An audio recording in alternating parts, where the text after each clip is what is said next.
దేవుని పరిశుద్ధ నామమునకు మహిమ కలుగును గాక. కొద్ది నిమిషాలు దేవుని వాక్యాన్ని ధ్యానం చేద్దాం. పరిశుద్ధ బైబిల్ గ్రంథముల నుండి మత్తయి సువార్త 26వ అధ్యాయం 69వ వచనం చదువుదాం.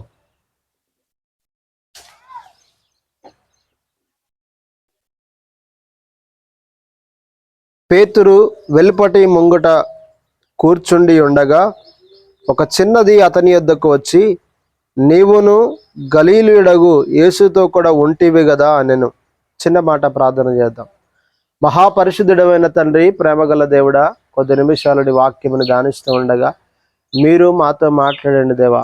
వినగల చెవి, గ్రహించగల హృదయం మా అందరికీ మీరు అనుగ్రహించి సహాయం చేయమని నీ దాసుడైన నన్ను బలపరచు ప్రభా. అందరికీ అర్థమయ్యేలాగా విరిచి పంచిపెట్టే కృప దయచేయమని యేసు నామములో ప్రార్థిస్తున్నాము తండ్రి, ఆమేన్. సరే, మంచిది. చదవబడిన లేఖన భాగముల నుండి కొన్ని విషయాలు ధ్యానం చేద్దాం. ఇక్కడ పేతురు యొక్క పరిస్థితిని మనం చూస్తున్నాం. పేతురు ఏ విధంగా పొరపాటు చేశాడో, ఏ విధంగా పాపం చేశాడో ఆ విషయాలు ఇక్కడ రాయబడ్డాయి. మనం చూద్దాం. ఏంటంటే, యేసుక్రీస్తుని పట్టుకున్న తర్వాత యేసుక్రీస్తుని కయాపా అనే ఇద్దరు ప్రధాన యాజకుల యొద్ద నిలబెట్టిన తర్వాత జరిగిన సంగతులు. ఇక్కడ పేతురు ఏం చేయాలనుకున్నాడంటే, దూరము నుండి ఏం చేస్తున్నాడంటే, ఏమి జరుగునో చూద్దామనుకొని, దీని అంతమేమోనో అనుకొని అతడు వెంబడిస్తూ ఉన్నాడు. ఇక్కడ మనం గమనిస్తే పేతురు ఆల్రెడీ యేసు ప్రభు వారికి దూరం అయిపోయాడు. అర్థమైందా? దూరంగా వెళ్ళిపోయాడు కదా. ఇక్కడ మీరు చూస్తే అక్కడ ఎక్కడ కూర్చున్నాడట, మనం చదువుకున్నాం కదా యోహాను సువార్తలో.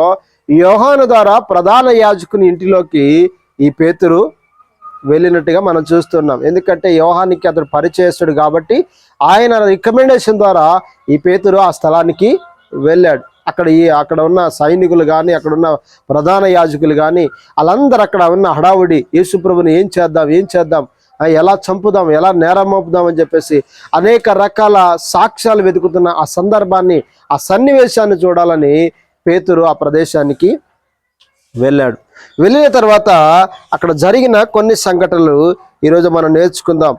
ఏంటంటే, అక్కడ ఏం జరుగుతూ ఉందంటే, అక్కడ మరి కొంతమంది కూడుకొని చలి కాచుకుంటున్నారట. ఒక మంట దగ్గర కూర్చొని ఏం చేస్తున్నారు? చలి కాచుకుంటున్నారు. అలాంటి సందర్భంలో పేతురు కూడా వారితో పాటు వెళ్ళి కూర్చున్నాడట. కూర్చొని అక్కడ చలి, లేకపోతే మంట దగ్గర కూర్చొని చలి కాగుతున్నప్పుడు ఏం చేస్తా ఉన్నారంటే, అక్కడ చూడండి, ఒక చిన్నది అతని యొద్దకు వచ్చి, నీవును గలీలీయుడగు యేసుతో కూడా ఉంటివి కదా నేను. ఏమంటుంది?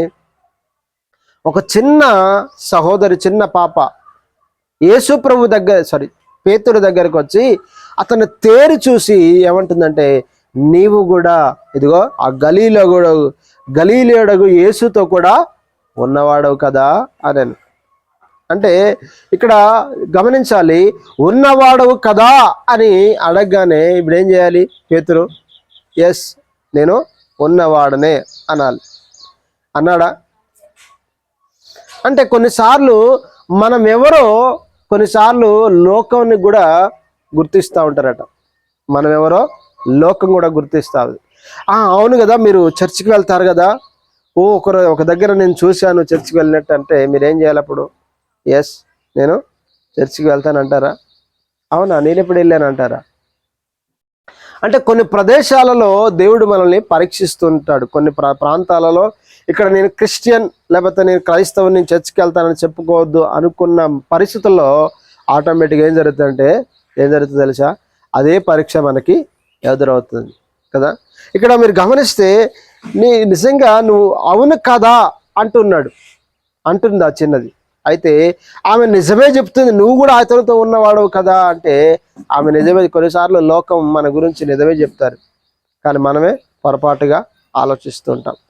ఎప్పుడైతే పేతురు ఈ ప్రశ్న అడిగిందో, ఎప్పుడైతే పేతురుని ఈ ప్రశ్నతో ఆ చిన్నది అడిగిందో, వెంటనే ఏం చేస్తా ఉన్నాడు ఆయన? చూడండి అక్కడ, అందుకు అతడు నేనుండలేదు. ఏమంటున్నాడు? నేనుండలేదు అంటున్నాడు ఆయన. ఇంకో సువార్తలో మనం చూస్తే అక్కడ ఏమో రాయబడుతుందంటే, నేను ఎరగను అంటాడు ఆయన. ఆయన ఎవరో నేను ఎరగను. చూడండి ఎంత ఘోరమైన పరిస్థితుల్లోకి పేతురు వెళ్ళిపోయాడంటే, 3.5 సంవత్సరాలు యేసు ప్రభుతో కూడా తిరిగిన వ్యక్తి, యేసు ప్రభుతో అనేకమైన అద్భుత కార్యాలు చూసిన వ్యక్తి కదా. ఇక్కడ మనం గమనిస్తే పేతురుతో దేవుడు చాలాసార్లు ప్రత్యేకంగా ఒక స్థలానికి తీసుకెళ్ళిన సందర్భాలు కూడా ఉన్నాయి కదా. రూపాంతర కొండ మీద కూడా పేతురు తీసుకెళ్ళాడు. పేతురు, యోహాను, యాకోబులు ముగ్గురు వెళ్ళారు. అంత సన్నిహితంగా యేసు ప్రభుని ప్రేమించిన పేతురు, అంత దగ్గరగా పేతురు యేసుక్రీస్తుని ప్రేమించాడు కదా. కానీ ఒక రోజున శోధన ఎదురుగానే, సమస్య తలక్రిందులు కాగానే ఇప్పుడు ఏమంటున్నాడు, యేసు ప్రభు ఎవరో నేను ఎరగనంటున్నాడు. ఈరోజు మనం కూడా మన ఆధ్యాత్మిక జీవితాల్లో దీని ద్వారా ఒక పాఠం నేర్చుకోవాలి. మనం అన్ని పరిస్థితులు బాగా ఉన్నప్పుడు నేను క్రైస్తవుని, నేను దేవుని బిడ్డని చెప్పుకోవడానికి మనం ఏమాత్రం సందేహించం. కానీ కొన్ని పరిస్థితులు మారినప్పుడు, కొన్ని స్థలాలు మారినప్పుడు, కొన్ని ప్రదేశాలు మారినప్పుడు అక్కడ మనం ఏం చేయాలంటే నేను క్రైస్తవుని అని చెప్పుకోవడానికి మనం ఆసక్తి చూపాలి కదా. కొన్ని ప్రాంతాలకు వెళ్ళినప్పుడు ఎవరు ఉండరు అక్కడ. మనం కొన్ని ప్రాంతాలకు వెళ్తున్నప్పుడు అక్కడ క్రైస్తవులు ఎవరు ఉండరు. అక్కడ దేవుని బిడ్డలు, మన తోటి సంఘస్థులు, సావుకులు ఎవరు ఉండరు. అక్కడ నీ ఐడెంటిటీని ఏం చేయాలంటే ఖచ్చితంగా చెప్పుకోవాలి. నీ ఐడెంటిటీ అంటే నువ్వెవరో ఖచ్చితంగా ఆ సమాజానికి తెలియగలగాలి. కానీ మనం ఏం చేస్తామంటే, ఈరోజు నేను ఎవ్వరు లేని ప్రదేశాలు ఉన్నాయి కాబట్టి వీళ్ళతో పాటు నేను కూడా ఈ లోకంలో ఎంజాయ్ చేస్తాను, వీళ్ళతో కూడా నేను సాహసం చేస్తాను అనుకోవద్దు. అర్థమైందా? ఇక్కడ మనం గమనిస్తే ఈరోజు గమనించండి, ఇక్కడ ఇంకొక మరో పాఠం ఏంటంటే, దేవుడు పరిశుద్ధ గ్రంథంలో మనం చూస్తే దైవ సావుకులైన వారు కావచ్చు, లేకపోతే దేవునితో నడిచిన సావుకుల జీవితాల్లో ఏవైనా పొరపాటులు జరిగినప్పుడు ఆ పొరపాట్లను ఎప్పుడు కూడా దేవుడు దాచిపెట్టలేదు. దాచిపెట్టాడా? ఎక్కడ కూడా దాచిపెట్టలేదు. దేవుడు ఏం చేస్తాడు, పరిశుద్ధ గ్రంథంలో బట్టబయలు చేస్తూ వచ్చాడు. ఈరోజు దావీదు చరిత్రను మనం ధ్యానం చేస్తున్నాం. దావీదుతో దేవుడు మాట్లాడతాడు ఏంటంటే, దావీదు నా హృదయానుసారుడు అంటాడు దేవుడు. దావీదు ఏమంటాడు, యేసు ప్రభు దేవుడు ఏమంటాడు దావీదుని గురించి అంటే, ఇతడు నా హృదయానుసారుడు అంటే నా హృదయాన్ని అనుసరించేవాడు. అంటే నా హృదయంలో నేను ఏం చేయాలనుకుంటున్నో, నేను ఏమి కలిగి ఉన్నానో అది మాత్రమే చేయగలిగిన వాడు ఎవరు? దావీదు. అర్థమైందా? అంటే హృదయానుసరణ అంటే దేవుని హృదయాన్ని అనుసరించేవాడు. ఇప్పుడు ఉదాహరణకి నేనున్నాను అనుకోండి, ఇప్పుడు నా హృదయంలో నా పిల్లలు ఎక్కువగా ప్రార్థన చేయాలనుకుంటున్నాను అనుకోండి, ఒక దైవ సేవకుడిగా కావచ్చు, ఒక కుటుంబ యజమానిగా కావచ్చు, ఒక ఆత్మీయ తండ్రిగా కావచ్చు, నా పిల్లలు ఏం చేయాలి, ఎక్కువగా ప్రార్థన చేయాలి, ప్రార్థన వాక్యం ధ్యానించాలనుకున్నాను అనుకోండి. ఆటోమేటిక్గా ఆ పిల్లలు ప్రార్థన చేస్తూ వాక్యం ధ్యానిస్తున్నారు అనుకోండి. ఇప్పుడు ఏం జరుగుతున్నట్టు, నా హృదయాన్ని వాళ్ళు అనుసరిస్తున్నట్టు. నేను ఏం చేయాలనుకుంటున్నానో, ఏం చేయాలని ఉద్దేశం కలిగిన చేస్తున్నారు కాబట్టి వాళ్ళు నా హృదయాన్ని వెంబడిస్తున్నారు. అట్లనే దావీదు కూడా దేవుని హృదయానుసారుడు అని దేవుడు చెప్తూ వచ్చాడు. మరి అలాంటి దావీదు ఏం చేశాడు తెలుసా? ఒక రోజున అందరు యుద్ధానికి వెళ్తున్న సందర్భాల్లో ఆయన మేడ మీద తిరుగుతూ ఒక వ్యక్తిని చూశాడట. చూసిన తర్వాత తనతో పాపం చేయడం ప్రారంభించాడు. అర్థమైందా? అంత గొప్ప రాజు అయిన దావీదు ఒక వ్యక్తిని ఏం చేస్తున్నాడంటే, తనకు తెలియకుండానే, తెలుసు కానీ ఏం చేస్తున్నాడంటే పాపం చేస్తూ వచ్చాడు. ఆ పాపాన్ని దేవుడు దాచిపెట్టాడా? బైబిల్లో దాచిపెట్టాడా? బట్టబయలు చేశాడు. ఈరోజు చాలా మంది అంటారంటే ఈ బైబిల్ తప్పు అంటూ ఉంటారు. ఎందుకు తప్పు? లోతు కుమార్తెలతో పాపం చేశాడు. హల్లెలూయా. అంటే లోతు కుమార్తెలతో పాపం చేశాడు కాబట్టి ఈ బైబిల్ అంతా ఎలాంటిదట? తప్పు. అంటే ఇక్కడ దేవుడు పాపం చేశాడా, లేకపోతే ప్రజలు పాపం చేశారా? కదా, ప్రజలు పాపం చేశారు. మరి దేవుడు ఏమైనా దాచిపెట్టాడా? లోతు తన బిడ్డలతో పాపం చేసినప్పుడు దాచిపెట్టాడా? దాచిపెట్టలేదు. దేవుడు దాన్ని బట్టబయలు చేశాడు. ఎలా పాపం చేశాడు మరి? ఎలా పాపం జరిగిందంటే, ఒక రోజున వాళ్ళు సొదొమ పట్టణంలో ఉన్నప్పుడు ఏం జరిగింది, సొదొమ పట్టణం అంతా కూడా దేవుడు నాశనం చేశాడు. ఎందుకు నాశనం చేశాడంటే, ఆ సొదొమలో ఉన్న ప్రజలందరూ కూడా ఘోరమైన పాపం చేసేవారు. ఎలాంటి పాపం అంటే, చిన్నలు మొదలుకొని వృద్ధుల వరకు ఆ ప్రాంతానికి కొత్త వారు ఎవరు వచ్చినా వారిని వ్యభిచారం చేసేవారు, లేకపోతే వాళ్ళు పాడు చేసే ఆ రకమైన భయంకరమైన పరిస్థితుల్లో ఆ ప్రాంతం ఉంది. ఇంకో మాటలు చెప్పాలంటే ఆ సొదొమ గొమొర్రాల పాపం పండిపోయిన పరిస్థితిలో ఉండగా దేవుని ఉగ్రత దాని మీదకి వచ్చింది. అయితే అక్కడ లోతు పిల్లలు ఉన్నారు. అబ్రహాము ప్రార్థన చేశాడు, అయ్యా అక్కడ 10 మంది ఉంటే రక్షిస్తావా ఆ ప్రాంతాన్ని అంటే, 10 మంది ఉంటే కూడా రక్షిస్తానయ్యా అని దేవుడు అబ్రహాముతో చెప్పాడు. కానీ ఆ ఊర్లో ఆ సొదొమ పట్టణాల్లో 10 మంది కూడా లేరు. అయితే దేవుడు ఏం చేశాడంటే వెంటనే దూతల్ని పంపించి లోతు భార్య పిల్లల్ని బయటికి వెళ్ళమని చెప్పాడు. ఇగో మీరు ఈ ప్రాంతంలో ఉంటే మీరు కూడా నశించిపోతారు, కాబట్టి మీరు వెళ్ళిపోండి అని చెప్పేసి అతన్ని వాళ్ళు బయటికి వెళ్ళగొట్టాడు. తర్వాత అగ్ని గంధాల చేత సొదొమ పట్టణాలని నాశనం చేశాడు. వాళ్ళు ఒక ప్రాంతానికి వెళ్ళారు, సోయర్ అనే ప్రాంతానికి వెళ్ళారు. ప్రాంతానికి వెళ్ళిన తర్వాత వాళ్ళు ముగ్గురే ఉన్నారు. భార్య వెనుకకు చూసి ఉప్పు స్తంభం అయిపోయింది. ముగ్గురే ఉన్నారు.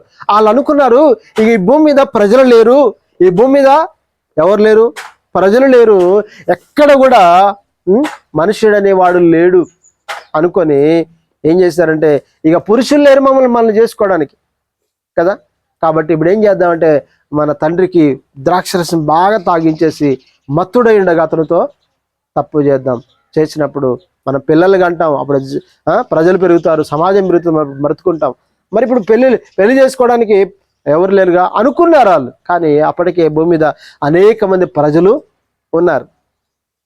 అర్థమవుతుందా? అనేక మంది ప్రజలు ఉన్నారు. కానీ అక్కడ జరిగిన సంగతి ఏంటి, లోతు బిడ్డలు చేసిన ఆ పాపము ద్వారా ఏం జరిగిందంటే 2 జనాంగాలు వచ్చాయి, అమ్మోనీయులు, మోయాబీలు. వాళ్ళే ఈరోజు ఇశ్రాయేలు ప్రజలకు శత్రువులుగా మార్చబడ్డారు. అంటే ఇక్కడ గమనించండి, ఇక్కడ ఆ దేవుడు ఆ పాపాన్ని లేకపోతే దాన్ని ఏం చేశాడంటే బట్టబయలు చేస్తూ వచ్చాడు అంతే తప్ప, ఇప్పుడు న్యూస్ పేపర్లో పలానా దగ్గర కన్న తండ్రి కన్న కూతుర్ని తాగిన మత్తులో పాడు చేశాడని నిన్న ఏదో కొటేషన్ వచ్చింది, నోటిఫికేషన్ వచ్చింది మొబైల్లో. ఇప్పుడు అలా ఆ నోటిఫికేషన్ వచ్చిన ఆ యాప్ కావచ్చు లేకపోతే పేపర్ కావచ్చు, అది తప్ప వాళ్ళు చేసింది తప్ప? ఒక ఛానల్లో వచ్చింది, ఛానల్ తప్ప లేకపోతే వాళ్ళు చేసింది తప్ప? ఈ ఛానల్లో వచ్చింది కాబట్టి ఈ ఛానలే తప్ప అంటారా? ఈ పేపర్లో వచ్చింది కాబట్టి ఈ పేపరే తప్ప అంటారా? అనం. ఆ పేపరు ఆ ఛానల్ ఏం చేస్తుందంటే వాళ్ళు చేసిన పాపాన్ని చూపిస్తుంది. అదే దేవుని వాక్యం కూడా అంతే. మనుషులు తప్పు చేసిన దాన్ని ఎన్నడూ దేవుడు కప్పిపెట్టలేదు. వాళ్ళని బట్టబయలు చేసి వాళ్ళకి కావలసిన శిక్షను కూడా దేవుడు అనుగ్రహించాడు. ఇక్కడ పేతురు కూడా చేస్తున్న సందర్భాన్ని దేవుడు దాచిపెట్టాడా? కాబట్టి గుర్తుపెట్టుకోండి, మనం చేసే తప్పిదాలు కూడా చాలాసార్లు దేవుడు ఏం చేస్తాడు బట్టబయలు చేస్తూ ఉంటాడు. గుర్తుపెట్టుకోండి, మనం రహస్యంగా ఏదైనా తప్పు చేస్తామనుకోండి, ఇక దేవుడు దాన్ని కప్పిపెడతాడు అనుకోవద్దు ఎప్పుడు కూడా. కొన్నిసార్లు దేవుడు బట్టబయలు చేస్తాడు, ఎందుకంటే కొన్నిసార్లు మనం సరి చేయబడడానికి. హల్లెలూయా. ఇక్కడ మనం చూస్తే పేతురు ఏమంటున్నాడంటే నేను ఎరగను అంటున్నాడు. మార్కు సువార్త మీరు చదవండి, లూకా సువార్త చదవండి, మీరు చదివితే అక్కడ ఎరగననే మాట అంటూ ఉంటాడు. ఇంకా తర్వాత చూద్దాం, 71 వచ్చింది. అందుకతడు నేను ఉండలేదు, నీవు చెప్పు సంగతి నాకు తెలియదని అందరి ఎదుట అనను. అసలు నువ్వేం చెప్తున్నావో నాకు తెలియదు. ఓ అమ్మాయి, నువ్వేం చెప్తున్నావు అసలు? అర్థమైందా? పేతురు ఏమంటున్నాడు, నువ్వేం చెప్తున్నావు అసలు నాకు తెలియదు అంటున్నాడు. ఎంతగా అబద్ధం ఆడుతున్నాడో కదా. ఫస్ట్లో ఏమన్నాడు యేసు ప్రభుతోటి, చదువుతారా? ఫస్ట్లో ఏమన్నాడు? అదే 26వ అధ్యాయం మీరు చూడండి ఒకసారి, 33వ వచనం. అందుకు పేతురు, నీ విషయమై అందరూ అభ్యంతరపడినను నేను ఎప్పుడూ అభ్యంతరపడనని ఆయనతో చెప్పగా. ఏమంటున్నాడు పేతురు? శోధన రాకముందు ఏమంటున్నాడంటే, అయ్యా నిన్ను పట్టుకున్నప్పుడు, నిన్ను చంపడానికి తీసుకెళ్తున్నప్పుడు అందరూ నిన్ను విడిచిపెట్టి వెళ్ళినా నేను మాత్రం నిన్ను విడిచిపెట్టి వెళ్ళను అంటున్నాడు.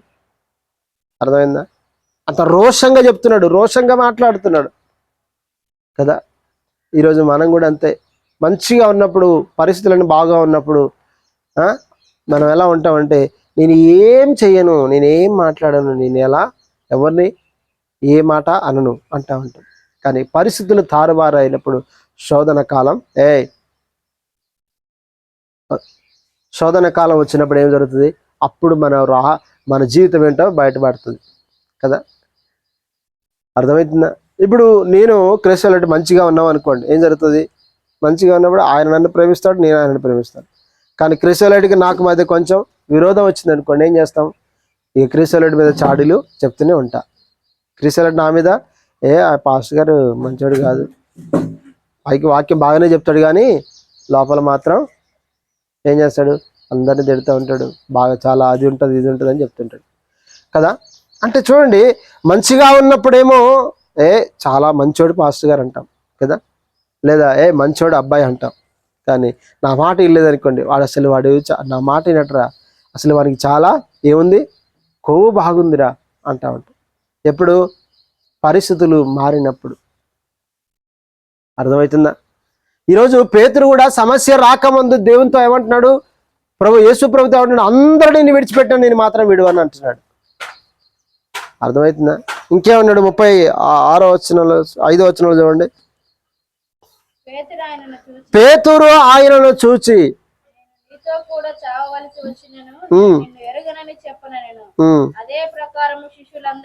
ఫస్ట్ పేతురు అంటున్నాడు, అయ్యా నీతో ఒకవేళ చావవలసి వచ్చినను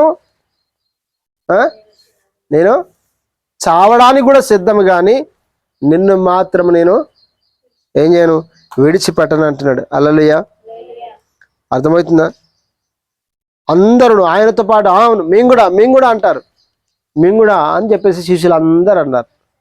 అందరూ అన్నారా? ఈరోజు మనం కూడా అంటా ఉంటాం, నేను కూడా అంటా ఉంటాం. కానీ సమస్యలు వచ్చినప్పుడు, శోధనలు వచ్చినప్పుడు ఖచ్చితంగా అందరి విశ్వాసం బయటపడుతుంది, అందరి భక్తి బయటపడుతుంది, అందరి ప్రవర్తన బయటపడుతుంది. దీనికి కారణం ఏంటి? ఎందుకు ఓడిపోతున్నారు? ఎందుకు ఓడిపోతున్నారు? ఎందుకు భావోద్రేకాలను అణుచుకోలేకపోతున్నారు? ఎందుకు ఎమోషన్స్ను అణుచుకోలేకపోతున్నారు? ఇతరులపై కోపాన్ని ఎందుకు అణుచుకోలేకపోతున్నారు? ఎందుకు శరీరమే గెలుస్తుంది, ఎందుకు ఆత్మ గెలవలేకపోతుంది? కారణం ఏంటి? పేతురు అలా అనడానికి గల కారణం ఏంటంటే భయపడ్డాడు కదా, వీళ్ళు నన్ను ఏమన్నా చేస్తారేమో, యేసు ప్రభుతో కూడా నన్ను కూడా చంపేస్తారేమో, కొరడాలతో కొట్టిస్తారేమో, భయపడ్డా లేదా కదా. ఈరోజు చాలా మంది జీవితాల్లో భావోద్రేకాలు లేకపోతే ఎమోషన్స్ అణుచుకోలేకపోతున్నారు. ఎవరైనా ఒకవేళ మనకి అన్యాయం చేస్తున్నప్పుడు కానీ, లేకపోతే ఎవరైనా మనల్ని వ్యతిరేకంగా మాట్లాడుతున్నప్పుడు కానీ ఆ ఎమోషన్స్ని అణుచుకోలేకపోతున్నారు కదా. అర్థమవుతుందా?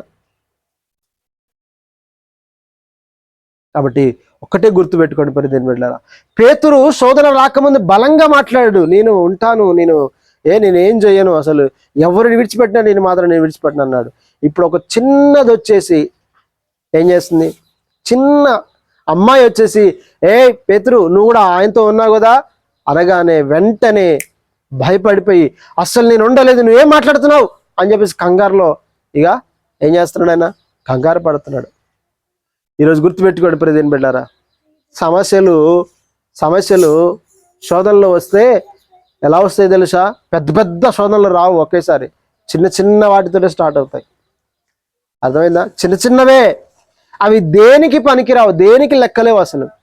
ఆ వస్తువు ద్వారా మనుషులు చాలా మంది ఏం చేస్తారంటే మనుషులు ద్వేషించుకొని నరహంతకులు అయిపోతున్నారు ఒక చిన్న వస్తువు ద్వారా.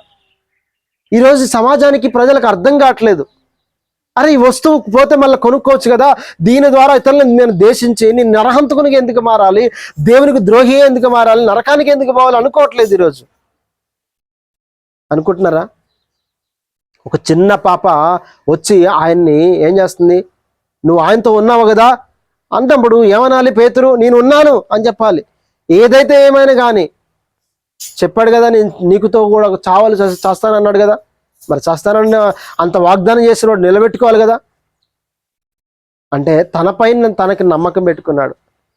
నేను ఉండగలను అనుకున్నారు చాలామంది. ఈరోజు మీరు కూడా అంటారు, ఏమంటారు? అమ్మా ఇలా ఉండాలి, ఇలా చేయాలంటే మేము కూడా ఉంటాం. అంటే మీ పైన మీరు నమ్మకం పెట్టుకుంటారు. కానీ పరిస్థితులు వచ్చిన తర్వాత కూర్చో, పరిస్థితులు మారిపోయినప్పుడు ఏం చేస్తారంటే అందరూ మారుతారు. కూర్చో, మంచి కూర్చో. అర్థమవుతుందా? పరిస్థితులు మారినప్పుడు అందరూ మారుతూ ఉంటారు. దేవుని దగ్గర ప్రార్థన చేయాలన్న ఆలోచన కూడా రాదు చాలా మందికి. పరిస్థితులు ఎక్కువైతున్న కొలది, ఇబ్బందులు ఎక్కువైతున్న కొలది ప్రార్థన చేద్దామన్నా సోయి రాదు కదా. ఎట్లా ఎట్లా ఎట్లా ఎట్లా ఎట్లా ఎట్లా అని మనమే కుమిలిపోయి కుంగిపోయి ఎమోషన్ తట్టుకోలేక ఏం చేస్తుంటాం. పరిస్థితులు మారినప్పుడు ఏమైందంటే ఇక బీపీ పెరుగుతుంది. బీపీ పెరిగినప్పుడు ఏమైందంటే అన్ని కంట్రోల్ తప్పుతాయి, పరిస్థితులు అన్ని కంట్రోల్ తప్పుతాయి. అర్థమవుతుందా? గుర్తుపెట్టుకోండి దయచేసి. ఇక్కడ పేతురు ఇలా మాట్లాడడానికి మెయిన్ కారణం ఏంటంటే ఫస్ట్ది తనని తను నమ్ముకోవడం, దేవుని కృపపై కానీ దేవునిపై కానీ నమ్మకం లేకపోవడం. రెండవది ఏంటి దేవుడు చెప్పిన మాటను వినకపోవడం. అర్థమైందా? దేవుడు ఏం చెప్పాడు? పేతురు, కోడి కూయక ముందే నువ్వు నన్ను ఎరగవని ముమ్మారు అబద్ధం ఆడతామని చెప్పాడు. తనను తాను దేవా నేను ఉంటాను, నేను ఉండగలను అనుకున్నాడు. తనను తాను నమ్ముకున్నాడు. సామెతల గ్రంథంలో ఒక చక్కని మాట ఉంటుంది, చదువుదామా? సామెతల గ్రంథం ఒక్క నిమిషం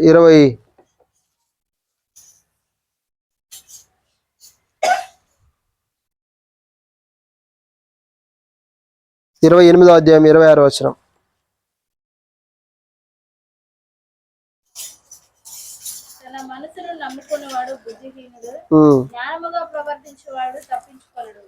తన మనసును నమ్ముకున్నవాడు బుద్ధిహీనుడు. ఎవరు బుద్ధిహీనుడు? నేను చేయగలను, నేను మాట్లాడగలను, నేను ఉండగలను అంటారు చూసారా. తన మనస్సును నమ్ముకుని వారు బుద్ధిహీనుడు. పేతురు ఏం చేశాడో తనను తాను నమ్ముకున్నాడు. అర్థమైందా? ఈరోజు కూడా మీరు కూడా అంటారు, కానీ ఎన్నో వాగ్దానాలు చేస్తారు, కానీ ఒక్క వాగ్దానం కూడా మీరు నిలుపుకోలేరు. కారణం ఏంటంటే ఈరోజు మన మనస్సులు మనం నమ్ముకుంటున్నాం కనుక బుద్ధిహీనులుగా మారుతున్నాం. బుద్ధిహీనుడు అంటే అర్థం ఏంటో తెలుసా? దేవుడు లేడు అనేవాడు బుద్ధిహీనుడు. ఇక్కడ పేతురు ఏమంటున్నాడు? ఆయన ఎవరో నేను ఎరగను. అర్థమైందా? ఎవరైనా మామూలు వ్యక్తా? కాదు, మామూలు వ్యక్తి కాదు పేతురు. యేసు ప్రభుతో తిరిగినవాడు, సృష్టికర్త అయిన దేవునితో నడిచినవాడు.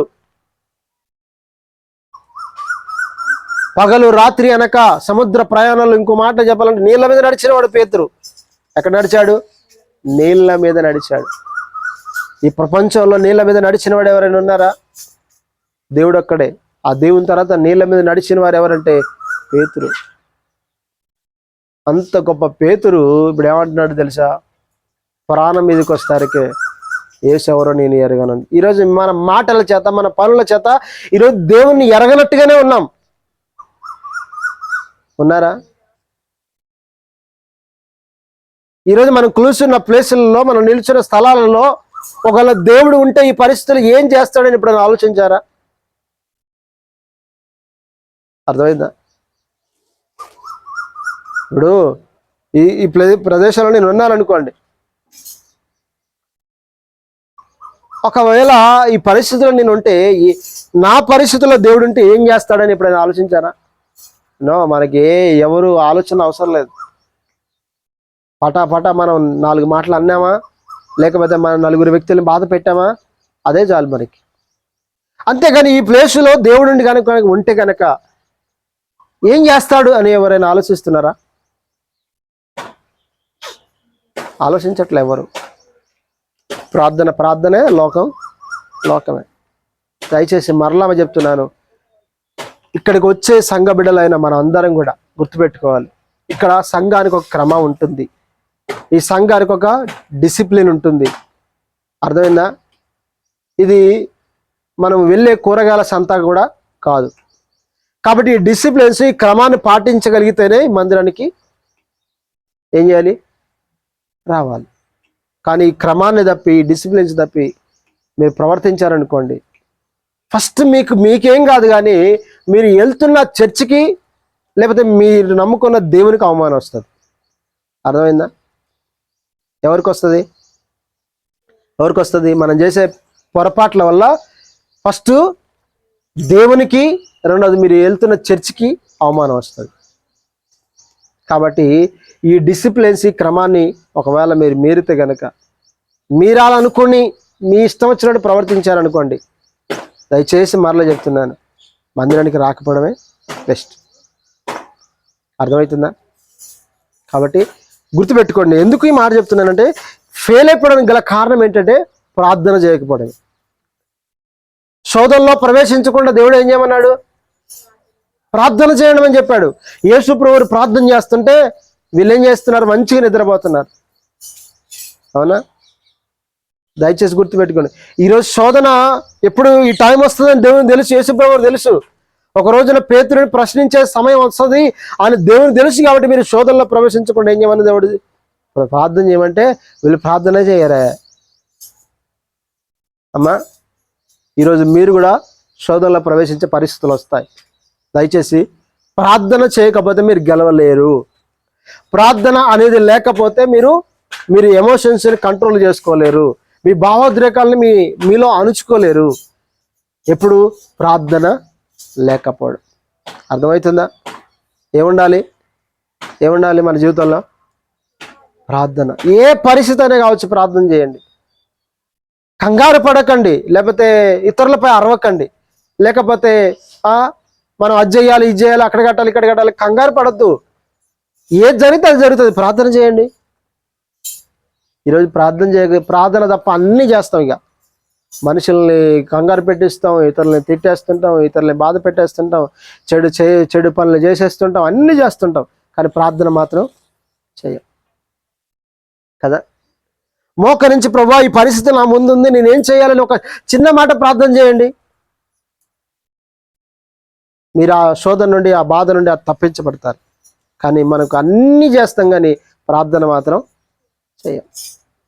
అందుకోసం పేతురు యేసు ఎవరో నాకు తెలియదు అన్నాడు.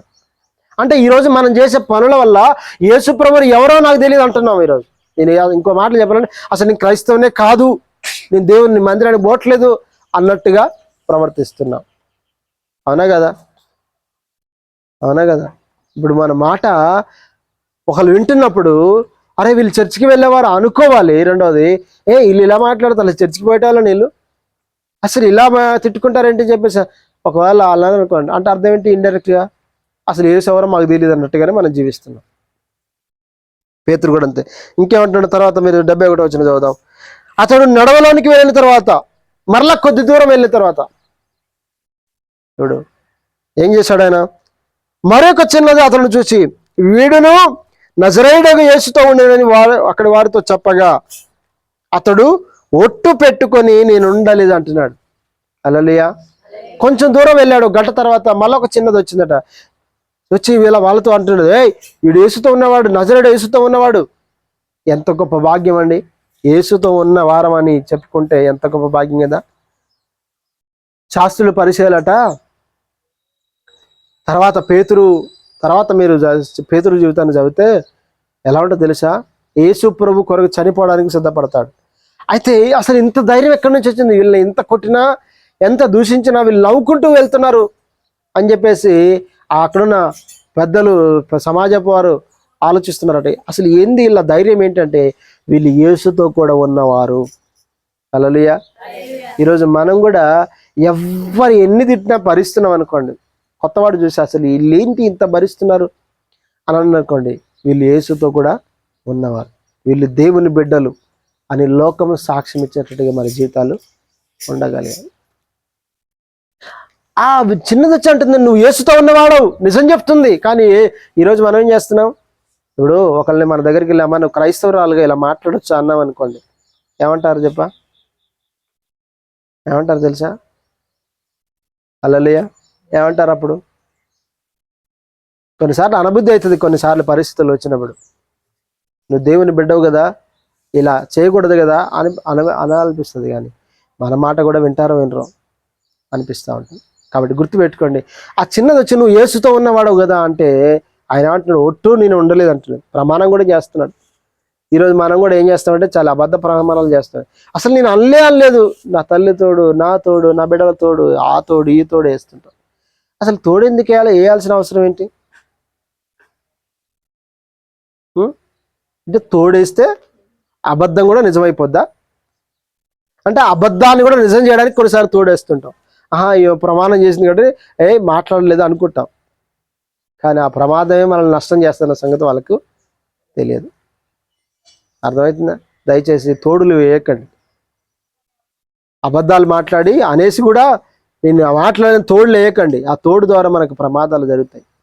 ఈరోజు పేతురు కూడా అదే, నేను ఉండలేదు ఒట్టు పెట్టుకుంటున్నాడట. పేతురు ఒట్టు పెట్టుకుంటున్నాడు, నేను ఉండలేదు, అసలు యేసుతో నేను తిరగలేదు అంటున్నాడు. ఎంత ఘోర పాపం అండి. సమస్య రాగానే ఇలా మారిపోతారా? సమస్యలు రాగానే ఇలా అయిపోతారా? ఎక్కడ పోయే విశ్వాసం, ఎక్కడ పోయే ప్రార్థన జీవితం, ఎక్కడ పోయే భక్తి, ఎక్కడ పోయే దేవుని బిడ్డమన్న పేరు? అన్నీ పోయే. హల్లెలూయా. గుర్తుపెట్టుకోండి, ఈరోజు ఒక తప్పు చేస్తే రెండో తప్పు, ఒక అబద్ధం ఆడితే రెండో అబద్ధం కూడా ఆడాల్సి వస్తుంది. అర్థమైందా? ఇంట్లో ఒక తండ్రి ఒక పిల్లాడితో చెప్పాడట, ఎవరు రాగానే డాడీ లేడని చెప్పరా అని చెప్పారట. డాడీ లేడు అని చెప్పురా అని చెప్పాడట. ఆ పిల్లాడు ఏం చేశాడు? బయటికి వెళ్ళి అబద్ధం ఆడద్దని నేర్పిస్తున్నాడు కదా. మళ్ళీ ఇప్పుడు ఏం చెప్పాడు? డాడీ లేడని చెప్పమన్నాడు కదా. అంకుల్ మా డాడీ లేడని చెప్పమని చెప్పాడని చెప్పాడట. అర్థమైందా? మా డాడీ లేడు అని చెప్పమని చెప్పాడని చెప్పాడట. ఇప్పుడు ఏమైంది కదా?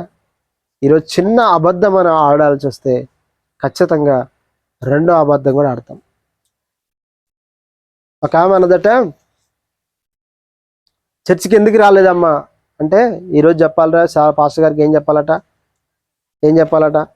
పెళ్ళికి పోయినామని చెప్పొద్దు, ఊరికి పోయినామని చెప్పొద్దు, బాగలేదని చెప్పరా అన్నాడట. అయితే వాడు వెళ్ళాడట, పాస్టర్ గారు అడిగాడట, ఏమైందా చర్చికి రాలేదంటే, మమ్మీకి బాగలేదని చెప్పాడట. అబద్ధం ఆడద్దు అనుకుంటానే చెప్పేశాడట, మమ్మీకి బాగలేదని చెప్పాడట. ఆ మమ్మీ ఊరికి పోయింది, పెళ్ళికి పోయింది, మంచి మొక్కలు తిన్నది, వచ్చింది, ఇంటికి రాగానే దర్వాజ తగిలింది, టపక్కన పడింది, మోకాలు చిట్లిపోయింది, కట్టుకుంది. తెల్లారి పాస్టర్ గారు వచ్చి అడిగారు, ఏమైందమ్మా అంటే, ఏం చెప్పాలి ఇప్పుడు? ఏం చెప్పాలి? పెళ్ళికి పోయినామని చెప్పొద్దందిగా, ఏం చెప్పాలి? బాగలేదని చెప్పాలి. బాగలేదని చెప్పాలంటే ఏమైంది? ఇప్పుడు బాగలేకుండా అయిపోయింది. ఇప్పుడు పాస్టర్ గారు వస్తే ఏం చెప్పాలి? మళ్ళా ఆ రోజు ఇట్లా జరిగిందని చెప్పాలా వద్దా? చర్చికి రాకుండా పెళ్ళికి పోయినాను చెప్తే అయిపోవు, ఉన్నదిన్నట్టు చెప్తే అయిపోవు కదా. ఈరోజు ఎందుకు రాలేదు, ఎందుకు చేయలేదు అంటే సాకులు. ప్రపంచంలో దేవునికి ఇష్టం లేనిది గర్వం, రెండోది సాకులు. గుర్తుపెట్టుకోండి, ఎన్ని సాకులు చెప్పినా అర్థమవుతుంది. తర్వాత ఇక లాస్ట్గా చూద్దాం.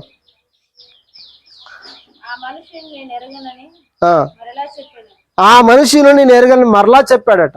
మరలా చెప్తున్నాడు. ఫస్ట్ సారి అబద్ధం ఆడాడు, రెండోసారి కూడా అబద్ధం ఆడు. ఇంకా కొంతసేపు అయిన తర్వాత అక్కడ నిలిచి ఉన్న వారు పేతురు వద్దకు వచ్చి, నిజమే నీవును వారిలో ఒకడవే, నీ పలుకు నుండి గూర్చి సాక్ష్యం ఇచ్చుచున్నదని అతనితో చెప్పిరి. అందుకతడు ఆ మనుషుని నేను ఎరుగనని చెప్పించుటకును ఒట్టు పెట్టుకున్నటకును మొదలు పెట్టెను. వెంటనే కోడి కూసెను. చాలు ఇక్కడ ఏమంటున్నాడు? మళ్ళీ కూడా వచ్చి అడిగాడట, అరే నువ్వు కూడా ఆ యేసుతో ఆ గుంపులో ఉన్న వాడవే అనగానే ఏం చేసి ఫస్ట్ ఒట్టు పెట్టుకున్నాడా? ఇప్పుడు ఏం చేస్తాడు? నా ఒట్టు, నా తోడు, నేను ఒకవేళ ఉంటే నాశనం అయిపోతుంది కాక. ఈరోజు మనం కూడా అంతే అంటాం కదా, ఒట్టు పెట్టుకున్నా కొంతమంది వినరు. ఇక నేను అయిపోతుంది కాక, నా ఫ్యామిలీ అయిపోతుంది కాక అంటారు. సేమ్ పేతురు కూడా చేస్తున్నాడు. దయచేసి గుర్తుపెట్టుకోండి. ఎందుకు ఇంత బాధ ఎందుకు? ఎందుకంటే భయపడి ఒట్టు పెట్టుకుంటున్నాడు. చూడండి, అక్కడ స్పష్టంగా రాయబడింది, అందుకు అతడు ఆ మనిషిని నేను ఎరగని చెప్పి శపించుకున్నటకుడు, అంటే తను తాను శపించుకుంటున్నాడట. ఒట్టు పెట్టుకున్నటకు మొదలు పెట్టెను. వెంటనే కోడి కూసెను. హల్లెలూయా. ఏమైపోయింది? 3 సార్లు అబద్ధం ఆడాడు. దేవుడు ఏం చెప్పాడు? 3 సార్లు అబద్ధం, అంటే కోడి కోయక ముందు 3 సార్లు అబద్ధం ఆడతావు అని చెప్పగానే ఏం జరిగింది? 3 సార్లు అబద్ధం ఆడాడు, కోడి కూసింది. ఇప్పుడు కోడి ఎందుకు కూసింది? దేవుడు చెప్పాడు కదా ఖచ్చితంగా కోడి కూస్తుందని. అంటే దేవుడు చెప్పిన మాట నెరవేర్చబడింది. గుర్తుపెట్టుకుని ప్రియమైన బిడ్డలారా, ఈరోజు మనం దేవుని కంటే జ్ఞానవంతులమేమి కావు, దేవుని కంటే గొప్పవారమేమి కాము. దేవుని కొరకు ఒకవేళ నష్టపోయినా పర్లేదు, నీతిమంతుడు నష్టము కలిగినను మాట తప్పడట. కాబట్టి ప్రియమైన బిడ్డలారా, మనం నీతిమంతులుగా జీవించడానికి ప్రయత్నం చేద్దాం. ఒకళ్ళు ఏదైనా కావచ్చు, ఒకవేళ మనల్ని ఎన్ని వ్యతిరేకమైన సందర్భాలు మనకు వచ్చినా, ఎవరు మనల్ని కించపరిచినా, ఆ కించపరిచిన మాటల వల్ల మనం ఆయుష్పడడం వల్ల ఏ ప్రయోజనం లేదు. దయచేసి మరలా చెప్తున్నాను, ఈరోజు పేతురు ఎట్లయితే నేను ఎరగనని ఒట్టి పెట్టుకున్నాడో, వెంటనే కోడి కూసిందో, యేసు తనతో అనిన మాట పేతురు జ్ఞాపకం తెచ్చుకొని వెలుపలకు పోయి సంతాపపడి ఏడ్చాను. హల్లెలూయా. ఏం జరిగింది? వెంటనే పేతురు యేసు ప్రభు చెప్పిన మాట జ్ఞాపకం తెచ్చుకున్నాడట. అయ్యో, నేను యేసు ప్రభు చెప్పిన మాట వినలేకపోయానే అని చెప్పేసి బోరున ఏడుస్తూ ఆయన విలపిస్తూ కన్నీరు గారుస్తూ పశ్చాత్తాపడుతున్నాడట. గుర్తుపెట్టుకోండి ప్రియ దేవుని బిడ్డలారా, ఈరోజు మనం చిన్న అబద్ధం ద్వారా అనేక అబద్ధాలు మాట్లాడాల్సి వస్తుంది. మన మనస్సుని, మన జీవితాన్ని, మన స్టామినాని, సామర్థ్యాన్ని నమ్ముకుంటే ఖచ్చితంగా మోసపోతాం. రెండవది, మన ప్రార్థన జీవితం లేకపోతే ఖచ్చితంగా శోధనలో పడిపోతాం. ఒకరు ఎవరైనా ఒక చిన్న మాట అన్నట్టు తెలిసినా కూడా ఆవేశపడుతూ ఉంటాం. దయచేసి గుర్తుపెట్టి, ఎవరు నిన్ను అన్నా ఏం పట్టించుకోకు. ఎవరు అంటున్నా కూడా ఏమీ కంగారు పడవలసిన అవసరం. ఒక క్రైస్తవుడిగా నువ్వు క్షమించాలి, ప్రేమించాలి. రెండవది, నీవెవరో నీ ఐడెంటిటీని నువ్వు రుజువు చేసుకోవాలి. నేను దేవుని బిడ్డను, నేను ఇలా మాట్లాడకూడదు, నేను ఇలా జీవించకూడదు, ఇలా ప్రవర్తించకూడదు, ఏదేమైనా పర్వాలేదు, అవమానం కలిగిన, నింద కలిగిన, నన్ను ద్వేషించిన పర్లేదు అనుకోవాలి. కానీ భయపడి గనక ప్రార్థన జీవితం లేకపోవడం వల్ల ఈరోజు ఎంతో మంది ఏం చేస్తున్నారంటే పాపంలో పడిపోతున్నారు. అర్థమవుతుందా? ఈరోజు పాపం చేయడానికి గల కారణం ఏంటి? యేసు ప్రభుని ఎరగను అనడానికి గల కారణం ఏంటంటే ప్రార్థన. మన మాటలు, మన ప్రవర్తన మారకపోవడానికి గల కారణం ఏంటంటే ప్రార్థన. ప్రభు చెప్పాడు ముందుగానే, మీకు శోధనలు వస్తాయి. ఈరోజు నేను చెప్తున్నాను, నేను చెప్పానా? పోయిన వారం కొంతమంది చెప్పాను పరీక్షలు వస్తాయని చెప్పాను. ఎంతమంది యేసు ప్రభులాగా క్షమిస్తారు అని చెప్పాను కదా? ఎంతమంది పరీక్షలు నెగ్గారు? పరీక్షలు వస్తాయని చెప్పాను. ఎంతమంది యేసు ప్రభులాగా ఒక్క మాట నోరు తెరవకుండా ఉన్నారా? హల్లెలూయా. గుర్తుపెట్టుకోండి దయచేసి. మరలా శోధనలు వస్తాయి, ఖచ్చితంగా వస్తాయి. యేసు ప్రభుని నీ మాటల చేత, నీ క్రియల చేత ఎరగను, అసలు నేను చర్చికి పోవట్లేదు అన్న పరిస్థితిలో నువ్వు మాట్లాడే విధంగా, జీవించే విధంగా పరిస్థితులు వస్తాయి. అప్పుడు ఎలా ప్రవర్తిస్తావో ఆ రోజు నువ్వు పడిపోకుండా ఉండాలంటే ఖచ్చితంగా ఏం చేయాలి? ప్రార్థన చేయాలి. ఎవరు నమ్ముకోవాలి? దేవుని నమ్ముకోవాలి. ఆయన కృపపై ఆధారపడాలి, ఆయనపై ఆధారపడాలి. అప్పుడు ఆయన బలాన్ని, శక్తినిచ్చి నిలబెడతాడు ఆయన. కానీ నీ సొంత జ్ఞానం, నీ సొంత తెలివిపై, నీ మనసుపై నువ్వు ఆధారపడితే, ప్రార్థన లేకుండా ఉంటే చిన్న వాటికి కూడా నువ్వు గొడవలు పెట్టుకుంటావు, చిన్న వాటికి కూడా నువ్వు వ్యతిరేకంగా మాట్లాడుతుంటావు, చిన్న వాటికి కూడా నువ్వు ఏం చేస్తుంటావు? సమస్యలు కొని తెచ్చుకుంటావు. చిన్న వాటికి కొరకే. ఎవడన్నా 10 రూపాయల బిల్ల తీసుకుంది, కానికి అద్దం తీసుకొచ్చాడంటే పక్కోడి దగ్గర ఆపడగానే వాడు తీసుకున్నాడు ఇక తిట్టడం ప్రారంభిస్తుంది. చిన్నవే 10 రూపాయలు పోతేమే తెద్దామని వచ్చావు, దేవునికి తెలీదా పోయిన సంగతి? అంటే వేస్తేనే దీవిస్తాడా? పోయిన సంగతి దేవుని తెలీదా? అంటే చూడండి, చిన్న వాటికి మనం సమస్యల్లో ఇరుక్కుపోయి దేవునికి వ్యతిరేకంగా పాపం చేస్తాం. అవి మనకి నష్టాన్ని కలగజేస్తాయి. వచ్చే వారం మనం పేతురు యొక్క జీవితాన్ని, యూదా ఇస్కరియోతు జీవితాన్ని మనం ధ్యానించబోతున్నాం. అందరి తలలో ఉంచుదాం. దేవుడి మాటలు దీవించును గాక. స్తోత్రము నాయన. హల్లెలూయా, హల్లెలూయా, హల్లెలూయా, హల్లెలూయా. ఈరోజు మన జీవితాల్లో, మన కుటుంబాల్లో